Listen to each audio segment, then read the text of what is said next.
আসসালামু আলাইকুম everyone, welcome to my channel. আজকে আপনাদের সাথে শেয়ার করব কিভাবে আপনারা খুব সহজে প্যাকেটের চুই পিঠা রান্না করতে পারবেন। আর দেরি না করে চলুন বন্ধুরা, এবার আমরা রেসিপিটা দেখে নেই। বন্ধুরা, আজকাল বাজারে অথবা যে কোনো মুদি দোকানে আপনারা এরকম চুই পিঠার প্যাকেট পাবেন। আপনারা চাইলে সেই প্যাকেট কিনে এনেও রান্না করতে পারেন, অথবা আপনারা ঘরে বসেই তৈরি করে নিতে পারেন। এটি বানানো কিন্তু খুব সহজ। তো বন্ধুরা, আমি এখান থেকে আজকে 2 প্যাকেট রান্না করব। তো আপনারা আপনাদের পরিমাণ মতো এই প্যাকেটগুলো নিয়ে নেবেন। তো আমি প্রথমেই এগুলোকে সুন্দর করে একটি পাত্রে ঢেলে নেব। এটা ধোয়ার কোনো প্রয়োজন নেই, অনেকেই আগে সেদ্ধ করে নেন। আমি সেদ্ধ করব না, আমি সরাসরি এটা হালকা আঁচে একটি ফ্রাই প্যানে ঢেলে নিলাম। এবার আমি এগুলোকে সুন্দর করে হালকা আঁচে ভেজে নেব। বেশি ভাজা যাবে না, সামান্য পরিমাণে ভেজে নিব, যাতে আমি যখন রান্না করব তখন এটা যাতে একটার সাথে আরেকটা না লেগে যায়।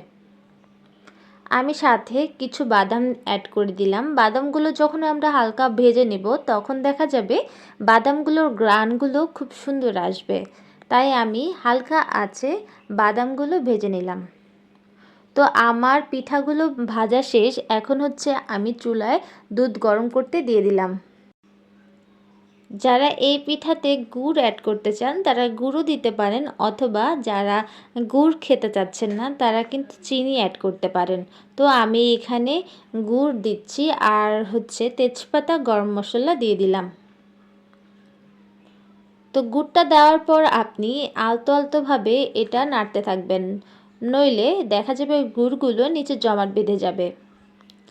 তো আমি সুন্দরভাবে এটা আলতো আঁচে সুন্দরভাবে নেড়ে নিচ্ছি। এখন দেখব এটা বাদামি কালার চলে আসবে যখন, তখনই আমি পিঠাগুলো দিয়ে দিব। তো দেখুন, গুড়ের কারণে কিন্তু সুন্দর একটি কালার চলে আসছে, বাদামি বাদামি। তো আমার যে ভাজা সেমাইগুলো ছিল, মানে চুই পিঠা ছিল, সেগুলো আমি এখন দিয়ে দিলাম।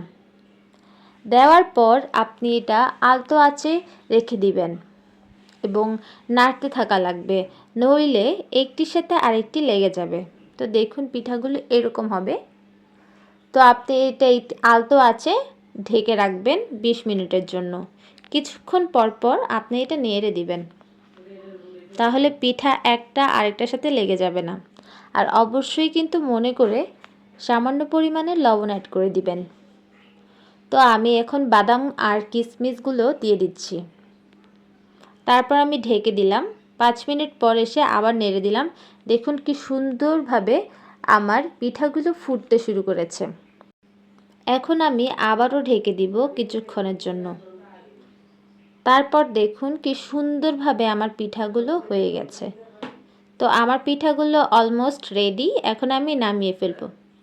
দেখুন বন্ধুরা, কি সুন্দরভাবে আমার পিঠাগুলো তৈরি হয়ে গেছে।